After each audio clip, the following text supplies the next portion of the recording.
চতুর কাক। চিন্টু বড় চতুর কাক ছিল। একদিন খাবার সন্ধানে সে বাড়ির থেকে বেরোয়। সেদিন ছিল বেজায় গরম। ও, ভীষণ তেষ্টা পেয়েছে। কাক চারিদিকে জল খুঁজতে থাকলো, কিন্তু কোথাও পেল না। অবশেষে একটি কলসির মধ্যে অল্প একটু জল দেখতে পেল, কিন্তু জল এত নিচে যে কাকের পক্ষে সেখানে পৌঁছানো সম্ভবই না। ও কিছুক্ষণ চিন্তা করলো। আমার মাথায় খুব ভালো একটা উপায় আছে। এদিক ওদিক থেকে একটা একটা করে পাথর তুলে সে কলসির মধ্যে ফেলতে লাগলো, যতক্ষণ না জলটা ওপরে উঠে আসে। কিছুক্ষণ পর জলটা ওপরে উঠে এলো, আর সে আনন্দ সহকারে জল খেয়ে পড়ে গেল। কখনো হার মানতে নেই। চালাক টুপিওয়ালা। একদিন এক টুপিওয়ালা একটা ছোট্ট গ্রামের মধ্যে টুপি বিক্রি করছিল। বিক্রি করতে করতে সে বড় ক্লান্ত হয়ে গেল। তখন তার মালপত্র নামিয়ে একটা বটগাছের তলায় শুয়ে পড়ল। ঘুমন্ত টুপিওয়ালাকে দেখে গাছ থেকে বাঁদররা সব নিচে নেমে এলো, আর তার ব্যাগ খুলে টুপিগুলো বার করে পরে নিল। যখন টুপিওয়ালার ঘুম ভাঙল, সে দেখল তার টুপিগুলো বাঁদররা পরে বসে রয়েছে। সে তখন চিৎকার করল, ওহে, ওই টুপিগুলো আমার, দয়া করে আমায় দিয়ে দাও। বাঁদরগুলো উল্টে তার উপরেই চিৎকার করতে আরম্ভ করলো। টুপিওয়ালার মাথায় একটা বুদ্ধি খেলল। ও নিজের মাথার টুপি বার করে মাটিতে ছুঁড়ে ফেলে দিল। সেই দেখে সব বাঁদররাও তাদের মাথা থেকে টুপি খুলে নিচে ফেলে দিল। আনন্দের সহিত টুপিওয়ালা সেই সব টুপি তুলে তার ঝোলা বেঁধে নিজের পথে চলে গেল। যে কোনো বিপদ থেকে উদ্ধার করার কোনো না কোনো উপায় সব সময় থাকে। শেয়াল আর আঙুর। বাগানে বেড়াতে বেড়াতে জ্যাকি একগুচ্ছ আঙুর গাছে ঝুলে থাকতে দেখল। অমনি তার জিভে জল এসে গেল। আঙুরগুলো নিশ্চয়ই খুব মিষ্টি, আমার খেতে ইচ্ছে করছে। এই ভেবে এক লাফ দিয়ে জ্যাকি গাছের লতা ধরার চেষ্টা করল। তার চেষ্টা বৃথা হয়ে গেল। বারবার সে চেষ্টা করতে থাকলো। তার পা ছড়ে গেল। তখন এই বলে জ্যাকি চলে গেল। বোধ হয় আঙুরগুলো টক, আমি এগুলো খাবো না। ছ্যাঃ। আমরা ধরে নিই যে জিনিস আমাদের সাধ্যের বাইরে তা খারাপ। কচ্ছপ আর খরগোশ। একদিন একটা কচ্ছপ আর একটা খরগোশের মধ্যে দৌড় প্রতিযোগিতা শুরু হলো। কত পশু পাখিরা সেখানে প্রতিযোগিতা দেখার জন্য জড়ো হলো। বাঁদর বন্দুক চালিয়ে প্রতিযোগিতা আরম্ভ করলো। দুজনেই দৌড় শুরু করলো। খরগোশ তাড়াতাড়ি দৌড়ে কোথায় পৌঁছে গেল, আর বেচারা কচ্ছপ সেই পেছনে রয়ে গেল। আমি তো জিতবই জিতবো। কচ্ছপ আসার আগে একটু ঘুমিয়ে নি। এই ভেবে ও ঘাসের মধ্যে শুয়ে পড়ল, কিন্তু ওর ঘুম ভাঙল না। এদিকে কচ্ছপ ধীরে সুস্থে চলতে চলতে খরগোশকে পার করে চলে গেল। খরগোশের যখন ঘুম ভাঙল, সে দেখল কচ্ছপ তার আগেই সীমানায় পৌঁছে গেছে। স্থিরতা আর একাগ্রতা তোমাকে বিজয়ী করবেই। লোভী কুকুর। রজার নামে একটা দুষ্ট কুকুর ছিল। সে মাংসের হাড় খেতে বড়ই ভালোবাসত। একদিন রাস্তায় হাঁটতে হাঁটতে সে একটা মাংসের হাড় দেখতে পেল। অমনি ওটা তুলে নিয়ে বলল, বাহ, আমার প্রিয় খাবার। বাড়ি ফেরার পথে সে একটা সেতু পার করছিল। হঠাৎ রজার জলের মধ্যে অন্য আরেকটা কুকুর দেখতে পেল, যার মুখে সেই একই রকম মাংসের হাড় ছিল। লোভী রজার তখন ভাবল, ওই মাংসের হাড়টাও আমি যদি ওর কাছ থেকে কোনো রকম ভাবে নিয়ে নিতে পারতাম। ও ঠিক করলো যে চেঁচিয়ে ভয় দেখিয়ে ওই অন্য কুকুরটা থেকে মাংসের হাড়টা ছিনিয়ে নেবে। অন্য কুকুরটাকে ভয় দেখানোর জন্য যেই চেঁচাতে আরম্ভ করলো, আসলে অন্য কুকুরটা তো তার নিজেরই প্রতিচ্ছবি। মাংসের হাড়টা অমনি তার মুখ থেকে খুলে পড়ে গেল আর জলের মধ্যে ভেসে চলে গেল। নিজের কাছে যা আছে তাতেই সন্তুষ্ট থাকো। ইঁদুর আর সিংহ। ছোট্ট ইঁদুর মিকি লম্পঝম্প করে এদিক ওদিক খেলে বেড়াচ্ছিল। নিজের ভার না সামলাতে পেরে ও গিয়ে ঘুমন্ত সিংহের ওপর পড়ল। সিংহ মামা রেগে গিয়ে ওকে মুঠোর মধ্যে ধরে নিল আর খেয়ে ফেলার ধমকিও দিল। মিকি বলল, ও খুড়ো, এবারকার মতো আমায় ক্ষমা করো। আমি আর কখনো বিরক্ত করব না। তোমার প্রয়োজনে আমি কাজে আসব। ওই ছোট্ট প্রাণীটার প্রতি মায়াবশত সিংহ মামা ইঁদুরকে ছেড়ে দিল। তারপর হাসতে হাসতে ভাবল, এই ছোট্ট ইঁদুর আমার কি কাজে আসবে? কিছুদিন পরে ছোট্ট ইঁদুরটি দেখল যে সিংহ মামা শিকারীর জালে ধরা পড়েছে। ইঁদুর তক্ষুনি তার ধারালো দাঁত দিয়ে সেই জাল কেটে সিংহ মামার প্রাণ বাঁচালো। একে অপরের সাহায্য করার সময় কেউ ছোট বড় হয় না। বাঁদরের বিচার। একদিন দুটো বেড়াল একটা রুটির টুকরো দেখতে পায়। একজন লাফ দিয়ে ওটা তুলে নেয় আর অন্যজন ওটা কেড়ে নেবার চেষ্টা করে। তখন প্রথম বেড়াল বলে ওঠে, এই রুটির টুকরোটা আমার, আমি প্রথমে তুলেছি। অন্য বেড়াল তখন বলে, আমি এটা প্রথমে দেখেছি, তাই এটা আমার। ওরা যখন নিজেদের মধ্যে ঝগড়ায় ব্যস্ত, ঠিক সেই সময় এক বাঁদর ওখান দিয়ে যাচ্ছিল। বেড়ালরা ওকে অনুরোধ করল, তুমি বিচার করে আমাদের ঝগড়া মিটিয়ে দাও। বাঁদর রাজি হয়ে গেল। রুটির টুকরোটা দাও। এই বলে সে রুটির দুটো সমান টুকরো করল। তারপর মাথা নেড়ে বলল, টুকরো দুটো সমান নয়, একটা বড় অন্যটা ছোট। এই বলে বড় রুটি টুকরো থেকে সে একটুখানি খেয়ে ফেলল। তাও কিন্তু সমান ভাগ হলো না। এবার সে অন্য ভাগ থেকে একটুখানি খেল।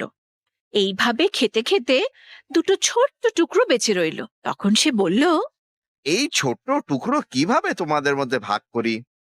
আর অবশিষ্ট রুটিটা খেয়ে নিল। বেচারা বেড়ালরা তখন বুঝতে পারল যে যখন দুজন লড়াই করে তখন তৃতীয় জনই লাভবান হয়।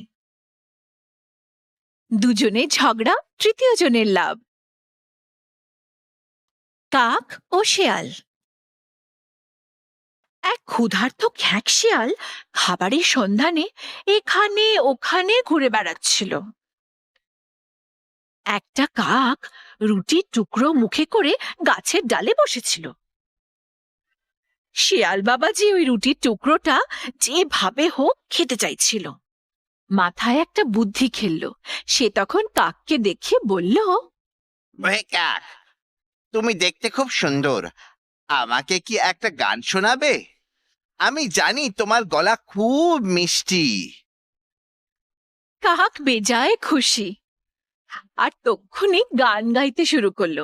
যেই মুখটা খুলল অমনি রুটির টুকরোটা পড়ে গেল। শিয়াল ওই রুটিটা খেয়ে অমনি ওখান থেকে পগার পার। দম্ভই পতনের কারণ। চতুর গাধা। একদিন এক ক্ষুধার্ত সিংহ নদীতে জল খেতে গেছিল। সে দেখল যে নদীর অন্য পারে একটা গাধাও জল খাচ্ছে। গাধাকে দেখে তখন তাকে খাবার জন্য এক ফন্দি আঁটল। সিংহ মামা বলল, গাধা মহাশয়, নদীর ওই ধারে কি কোনো ঘোড়া আছে? আমি ওদের গান শুনতে চাই। গাধা কিন্তু সিংহের আসল ফন্দিটা ধরতেই পারল না। সে তখন বলল, মহাশয়, যদি বলেন তাহলে আমি গান শোনাতে পারি। চোখ বন্ধ করে গাধা ডাকতে আরম্ভ করল। সিংহ তখন পেছন থেকে এসে ওকে ধরে ফেলল। কিন্তু গাধা বেশ বুদ্ধিমান ছিল। সে তখন বলল, আমি আপনার খাদ্য হতে রাজি, কিন্তু আমি শুনেছি শক্তিমান সিংহ খাওয়ার আগে প্রার্থনা করে। সিংহ নিজেকে সবচেয়ে শক্তিমান বলে মনে করত। সে যখন চোখ বন্ধ করে প্রার্থনা শুরু করলো, অমনি গাধা সেই সুযোগ নিয়ে পালিয়ে গেল। সিংহ গাধার কাছে বোকা বনে গেল। জ্ঞানী শক্তি। শেয়াল আর গরু। অনেকদিন আগের কথা, 4টে গরু খুব ভালো বন্ধু ছিল। ওরা সব সময় একসঙ্গে খাবার সন্ধানে যেত আর ঘুমোতো একসাথে। ফলস্বরূপ শত্রুদের পক্ষে ওদের ওপর আক্রমণ করা খুব একটা সহজ ছিল না। শেয়াল সিংহের শিকার করা খাবার থেকে যা বাঁচত তাই খেয়ে থাকত, কিন্তু ওর খিদে মিটত না। একদিন সে ভাবল, ওদের একতা ভাঙার জন্য আমার কিছু করা উচিত। ও প্রত্যেকটি গরুর সঙ্গে একা দেখা করল যখন তারা একে অপরের থেকে কিছুটা দূরত্বে ছিল। তাদের বলতে লাগলো, তুমি কি জানো, তোমার অন্য 3 বন্ধুরা তোমায় একা ছেড়ে অন্য মাঠে যাওয়ার কথা ভাবছে, যেখানে প্রচুর পরিমাণে ফসল আছে। এই কথা শুনে প্রত্যেকটা গরুই রেগে গেল। আম্বা, তাই নাকি? আমি ওদের আগেই ওখানে চলে যাব। একে অপরকে না জানিয়ে পাশের মাঠে যেই গরুর দল পৌঁছল, অমনি সিংহ যে সুযোগের অপেক্ষায় দাঁড়িয়েছিল সঙ্গে সঙ্গে গরুদের মেরে ফেলল। আর শেয়াল তখন মজা করে খেল। একতাই সব থেকে বড় শক্তি। কাক হয়ে ময়ূরের ভান। একদা একটা কাক একটা সুন্দর ময়ূরকে দেখতে পেল, আর তখন সেও ময়ূরের মতো সুন্দর হতে চাইছিল। তাই সে কিছু ময়ূরের পাখা কুড়িয়ে নিয়ে এসে তা নিজের গায়ে লাগিয়ে নিল। তাকে দেখতে খুব হাস্যকর লাগছিল। তাই অহংকারী ময়ূররা ওকে দেখে বলল, পোকা কাকটা কি করছে? ও কি সত্যি নিজেকে আমাদের মতো ভাবছে? এই বলে সে চলে গেল। অন্য কাকেরা যারা ওর বন্ধু ছিল তারা ওকে তাচ্ছিল্য করতে লাগলো। কাক বুঝতে পারল যে ও কত বড় বোকামি করেছে। তখন সে বন্ধুদের কাছে গিয়ে বলল, বন্ধুরা, আমায় ক্ষমা করো। আমি তোমাদের বন্ধু হতে চাই। আমি আমার মূর্খতা বুঝতে পেরেছি। আমি কাক রূপেই ভালো আছি। ক্যা ক্যা। নিজের কাছে যা আছে তাই নিয়েই সন্তুষ্ট থাকা উচিত। 2টি কাক, ভোলু আর গোলু। এই 2 কাক নিজেদের মধ্যে কে মহান সেই নিয়ে ঝগড়া করছিল। ভোলু বলল, আমি তোমার থেকে দেখতে অনেক বড়, তাই আমি মহান। তা শুনে গোলু বলল, না, আমি মহান, কারণ আমি তোমার থেকে বড়। কে শ্রেষ্ঠ সেই বিচার করার জন্য ওরা নিজেদের মধ্যে একটা শর্ত রাখল। দুজনের মধ্যে যে ঠোঁটের সাহায্যে একটা ভরা থলে নিয়ে সবচেয়ে উঁচুতে উঠতে পারবে সেই শ্রেষ্ঠ হবে। গোলু ভারী দুষ্টু প্রকৃতির ছিল। নিজের থলেতে তুলো ভরে নিল আর গোলুর থলেতে ভরে দিল নুন। এইবার 2 কাক উড়তে শুরু করলো। তাড়াতাড়ি গোলু ভোলুর চেয়ে অনেক উঁচুতে উঠতে আরম্ভ করলো, কারণ ওর থলেটা যে হালকা ছিল। কিন্তু ভোলু বেশি ওপরে উঠতে পারছিল না, কারণ ওর থলের ওজনটা অনেক বেশি ছিল। এবার কাকেরা যখন উড়ছে ঠিক সেই সময় বৃষ্টি শুরু হলো। তাই তুলো জলে ভিজে খুব ভারী হয়ে গেল। আর অন্যদিকে নুনটা গলে গিয়ে ভোলুর থলে হালকা হয়ে গেল। এবার ভোলু কিন্তু গোলুর থেকে অনেক উঁচুতে উঠতে আরম্ভ করলো। এইভাবে ভোলু শর্ত জিতে গেল। অতি চালাকের গলায় দড়ি। 2 বোকা ছাগল। গোপু আর রামু 2টো ছোট্ট ছাগল ছিল। তারা দুজনেই একদিন সেতু পার করবার চেষ্টা করছিল। তারা সেতুর মাঝখানে একে অপরের সামনাসামনি এসে গেল। সেতুটা ছিল ভারী সরু, তাই একে অপরকে তারা অতিক্রম করতে পারছিল না। তারা দুজনেই কে প্রথমে যাবে সেই নিয়ে ঝগড়া করতে আরম্ভ করলো। বোকা ছাগলগুলো তারা ঝগড়া করতে করতে ঝুপ করে নদীতে পড়ে গেল আর ডুবে গেল। মূর্খতার জন্য শাস্তি পেতেই হয়। কুৎসিত গাছ। এক বিরাট জঙ্গলে নানান রকম ছোট বড় গাছ ছিল, যেমন ধরো আম, নিম, বট, অশ্বত্থ, শাল, সেগুন ইত্যাদি ইত্যাদি।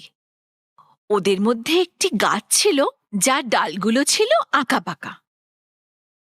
অন্যান্য গাছের সামনে সেই গাছকে বীভৎস লাগত। অন্য গাছেরা ওকে খালি খেপাতো, তুমি একটা কুৎসিত গাছ। বেচারা গাছটা ভাবতো, বিভৎস বানিয়েছেন। অন্যান্য গাছেদের মতো আমি কেন সুন্দর নই? একদিনের কাঠুরে কাঠ কাটতে এসে সে বীভৎস গাছটাকে দেখল। তারপর সে ভাবল, এই বেকাচোরা গাছটা আমার কাজে লাগবে না, আমি বরং অন্য ভালো গাছগুলো কাটি। তাই ওই গাছটাকে ছেড়ে কাঠুরে অন্য সমস্ত গাছ কেটে ফেলল। তখন ওই কুৎসিত গাছটা ভাবল, যা করেন ভালোর জন্যই করেন। আমার বিভৎসতা আজ আমার প্রাণ বাঁচালো। দোষ দেওয়া উচিত নয়। সব কিছুর পেছনেই কোনো না কোনো কারণ থাকে। সব ঘটনার পেছনেই কোনো না কোনো কারণ থাকে।